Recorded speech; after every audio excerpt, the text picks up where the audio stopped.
Now, on to the book. So I was really, truly delighted to be asked to introduce it. This is a really important book.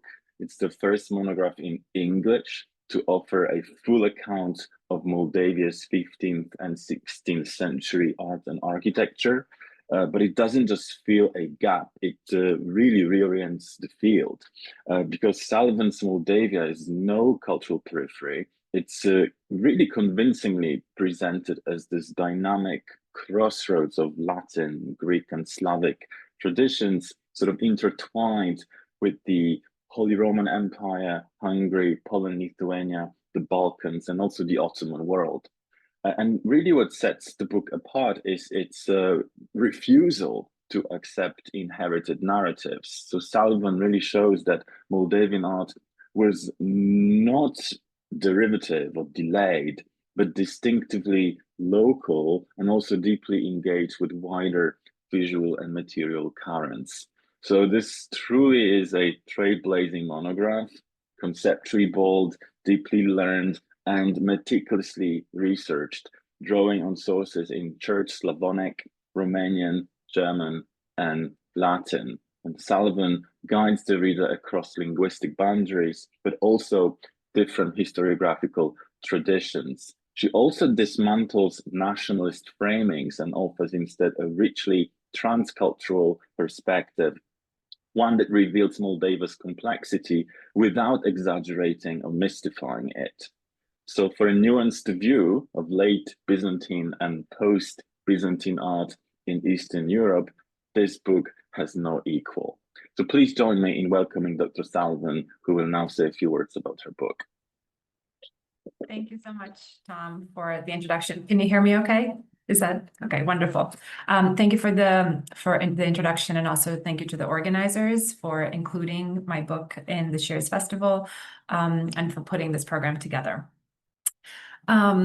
This book, The Eclectic Visual Culture of Medieval Moldavia, reflects my sustained interest in the history and culture of medieval Eastern Europe, and particularly the Principality of Moldavia, as well as my desire to bring that history and those sources to the attention of broad audiences within and also beyond academia.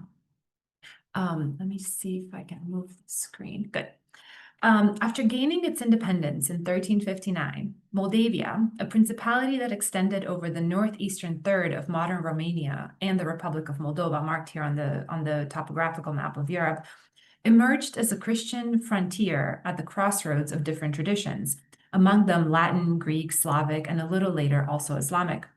After the fall of Constantinople in 1453, Moldavia adapted in a local context the legacies of the Byzantine Empire, but not only, since it was a region that developed at the crossroads.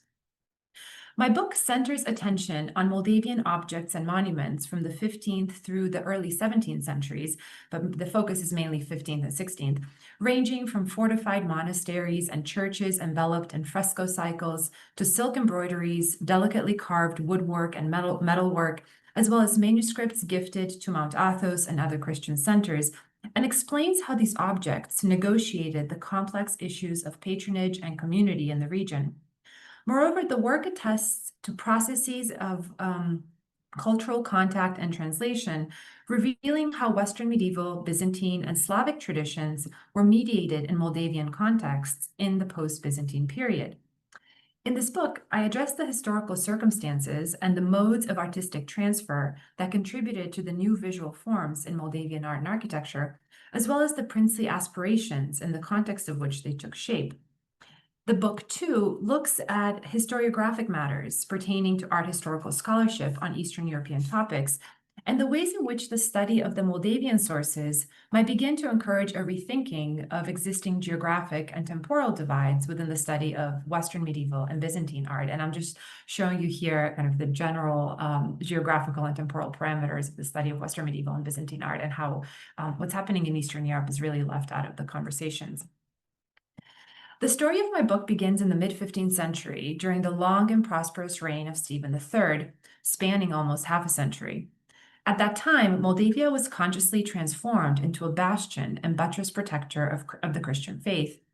Between 1457 and 1487, Stephen extensively fortified his principality at key sites, initially in response to, and then in anticipation of mainly the Ottoman incursions into his territory. Once his realm was secured, Stephen turned his attention to the building of churches and engaged in patronage activities within and beyond Moldavia, promoting the work of various workshops and scriptoria. Chapters 1 through 3 of the book focus attention on this initial period, looking at Stephen's contributions and also his shifting ruling ideology after the fall of the Byzantine Empire. Whereas Stephen built more than 47 churches, chapels, and monasteries during his extensive reign, and mostly during the second half of his reign, it was under his heirs that architectural forms were consolidated in individual buildings, and the churches received extensive murals, both inside and outside. The rich pictorial cycles emulate predominantly Byzantine stylistic and iconographic patterns and were designed to complement the architecture and functions of the churches. But select iconographic motifs and details of the architecture also follow Western medieval models. Most noteworthy are the markedly Gothic elements in the door and window frames and buttresses, which were created by stonecutters trained in Transylvanian workshops, the principality to the west of the Carpathians, that generally followed East Central European Gothic building practices and designs. Chapters 4 through 6 of the book look at dozens of churches from the first half of the 16th century, examining their complex architectural and iconographic features, furnishings, rituals, and broader historical contexts relative to these competing traditions. The final chapter of the book takes the story of the development of Moldavian art and architecture into the late 16th and early 17th centuries. It focuses on key buildings like Sucevița Monastery, the last Moldavian church to receive extensive painted figurative image cycles on its exterior walls, executed by a local workshop. This project set in motion a new artistic revival, we might call it, in Moldavia, that was to culminate in the first half of the 17th century under the leadership of the local ruler, Prince Basil Lupu, with the Church of the Three Hierarchs in Iași. And here we can see in this monument the impact of Islamic visual traditions as well. And according to textual sources from the time, supposedly these carvings that are non-figural were also gilded. This chapter makes the larger point that whereas Byzantine models were accessed directly and also mediated through regions of the Balkans during the 15th and early 16th centuries, by the turn of the 17th century, Byzantine-inspired stylistic and iconographic ideas entered Moldavia, the Moldavian repertoire through northern centers like Kyiv, demonstrating how truly networked and interconnected Moldavia had become in the post-Byzantine period. To date, Romanian historians, archaeologists, and conservators have contributed to the greater part of research on this material, and they have focused predominantly on formal archaeological and iconographic issues in their studies. To a large degree, the 20th century politics have contributed to the limited approaches. The Iron Curtain, marked here on the map on the left, also created actual and ideological barriers, rendering much of the relevant literature inaccessible and new fieldwork difficult to carry out for much of the 20th century. In recent years, inconsistencies in the definition of what constitutes Eastern Europe, or Central Europe, or East Central Europe, or Southeastern Europe at any given moment have been responsible for the marginalization or even exclusion of this region of Moldavia, its history, and its artistic production. In engaging with the architecture, image programs, and functions of the Moldavian churches in the context of religious politics and patronage, the Orthodox liturgy, the cult of saints, and the theory of images, my book examines the extent to which this visual culture aided in the construction of a new sacred landscape in Moldavia in the post-Byzantine period, while presenting visual responses and commentaries to a series of crises located in the past, present, and also anticipated in the future. These are the events of 1453, the fall of the Byzantine Empire, the declared end of the world in the year 1492, corresponding to the Byzantine year 7000, as predicted by some Eastern Christians, and also the failed Ottoman siege of Vienna in 1529. My work also bridges the gap between Romanian, Slavic, German, Italian, and French scholarship on the topic, while engaging with notions of history, cultural memory, artistic integration, spatiotemporal experiences, as well as modes of cross-cultural rapport and translation. Finally, a reevaluation of these issues and the material at hand involves too a scrutiny of existing periodizations, since I would say that medieval artistic forms were produced in Moldavia and some other parts of Eastern Europe well into the 17th century.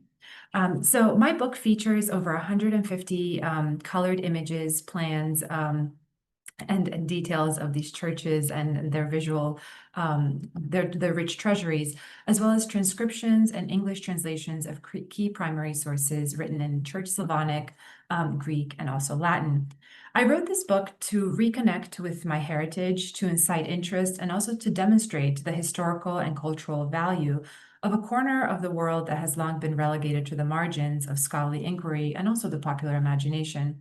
It is my hope that Eastern Europe will come into focus and its complex histories and cultures will be better known and accessible, perhaps today more than ever.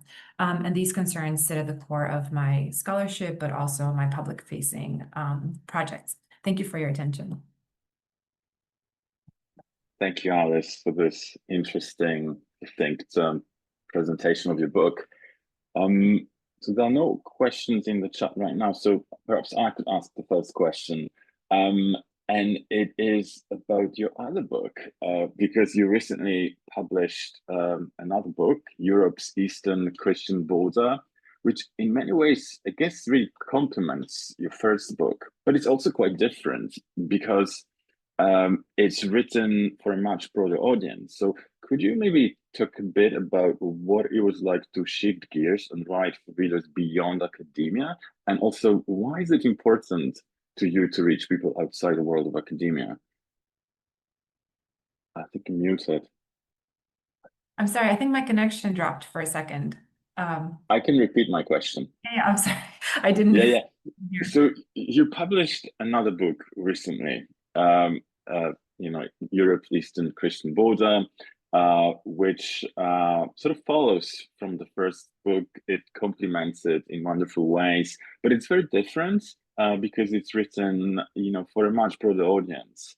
So if you could say a few words about this whole process of writing this much shorter book that probably required a lot of gear shifting because you wanted to reach this audience outside of academia. So why is it so important for us art historians of the medieval and early modern periods to reach people outside the world of academia? Sure, and it's written for for a more general public, but it's also for a student who wants to learn something about this region for the first time.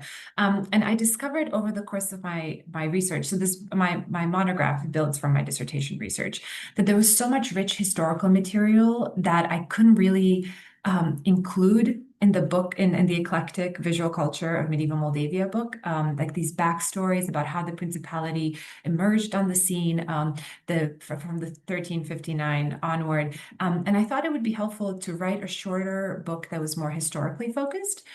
So this shorter monograph kind of introduces the emergence of Moldavia on the scene. So it focuses attention from the mid-14th century through the reign of Stephen, so through 1504.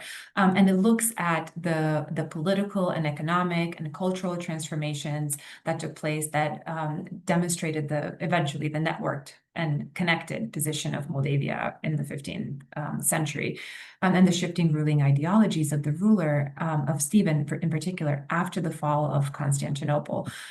So it consists of 3 chapters, but it kind of serves as a prelude to my monograph. So I always encourage my students now to read the shorter book first, to get acquainted with the region and the key issues at play, and then delve deeper into the sources through the monograph proper. Thank you, Alice. And we do have a question from Callum Hendleman.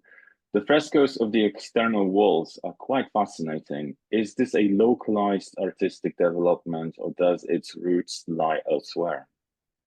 So that's a great question. And that has been a question that's been at I wanted to say the back of my mind, but it's actually really at the forefront of my interest from the very beginning. Interestingly, in Romanian scholarship, they're really presented as a local innovation. These exterior frescoes, they're best preserved on these Moldavian churches from the early 16th century, but they follow in a much larger tradition of articulating the exterior of religious buildings with carvings, text, fresco paintings. Unfortunately, in other areas, especially of the Balkans and the Mediterranean, these exterior plastered and painted surfaces no longer survive in their to the extent to which they do in the Moldavian context. So I think there's something particular about the climate of this region and the materials that they used, the artists used to plaster and paint the surfaces that have allowed for these exteriors to survive over the years. Interestingly, also climatic conditions have affected some areas of the building. So at Moldovica Monastery, the south and eastern apse are better preserved than the north side of the structure. So we can imagine that the wind and snow and rain affected that area of the building more. But we can still reconstruct the programs that constituted these the exterior decoration of these churches, and it was a relatively set program of images, but it was also malleable. So if we look at several monuments together, we can see kind of like the local specificities of each church with respect to the iconographic cycles. But my second project will try to set these exterior frescoes in a larger narrative of cladding sacred spaces. Thank you, Alice. We have another question from Philip Berzdia. I'm sorry if I'm mispronouncing your name. Why, in your opinion, did this religious visual culture take hold in Moldavia and not also in the same measure in Wallachia? Also, were there any changes in the in patronage of external religious paintings after the very brief union of 1600? Yeah. So the reason why this, or in my opinion, looking at the sources and studying the history of Moldavia relative to the other Romanian principalities and to regions of Eastern Europe, after 1453, Stephen III starts ruling this principality, and he really, because of his long reign, he ruled for almost 47 years. He was able to establish peace and particular negotiations to secure his realm, which allowed then for the development of the artistic landscape of Moldavia. So we see the development of these churches and these very extensive aspects of patronage taking hold after the 1475, 1480s moment. He devotes the first part of his rule to building fortresses and securing the borders of his realm.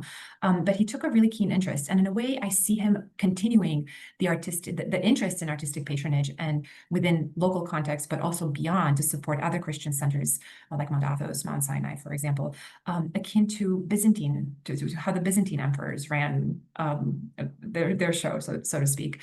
So he really takes on this role of continuing and transforming in a local context Byzantine artistic models and models of patronage, but he does so relative to materials and access to resources that are and to knowledge that are available to him, which is not just drawn from Byzantium, but we have contacts between Moldavia and regions of Western and Central Europe as well. So that's why the visual culture that emerges is one that's that really demonstrates how connected Moldavia was, and also how creative the artists working in the local context and at the princely court were at this moment.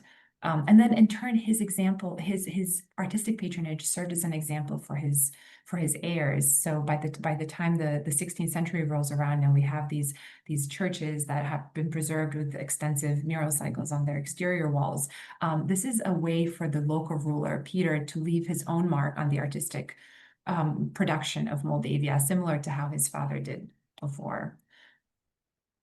Thank you, Alice. And I think our time is up. So before I move the baton back to Lucas, just quickly mention that Alice's book was recently awarded a prize from the Early Slavic Studies Association. So it's really great to see its importance being acknowledged. So thank you, Alice, once more for your wonderful presentation. I hope you've convinced everyone in this room to buy your book and read it. And I really enjoyed reading it. So thank you once more for this. Thank you, and thank you for chairing the session, Tom. Thanks.